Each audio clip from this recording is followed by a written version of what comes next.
இந்த வீடியோவை கொஞ்சம் பாருங்க. சினிமா தாண்டி இன்னைக்கு பள்ளி எப்போ திறக்க போறாங்க, அப்புறம் வந்து எல்லாம் லேப்டாப்காக எதிர்பார்த்துன்னு இருக்காங்க. இந்த வருடம் நடக்குமா? அது ஜூன் 1 தான் திறக்கணும். ஜூன் 1 திறக்கணும்னு முடிவு பண்ணிட்டோம். அப்புறம் போகிற இடத்துலலாம் எல்லோரும் வந்து குறிப்பாக குழந்தைங்கள்லாம் எனக்கு சோஷியல் மீடியாலாம் மெசேஜ் பண்ணுறாங்க, அங்கிள் கொஞ்சம் தள்ளி தரங்க, வெயிலாக இருக்குனாங்க.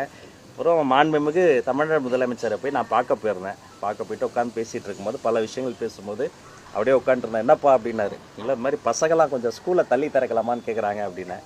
யார் கேட்குறதுனாரு. இல்லை ஏன் அதாவதுங்க, பள்ளிக்கல்வித்துறை அமைச்சர் திரு ராஜ்மோகன் அவர்கள் வந்து என்ன சொல்லியிருக்காரு அப்படின்னம்னா, சோஷியல் மீடியாவில் பசங்க எல்லாருமே வந்துட்டு ஸ்கூல் ரீஓப்பன் பண்ணுற டேட்டை வந்து கொஞ்சம் போஸ்ட்போன் பண்ணுங்க அங்கிள்னு சொல்லி கேட்டாங்க. அதனால் இதை பற்றி நானும் முதலமைச்சர் அவர்கள்கிட்ட பேசினேன்.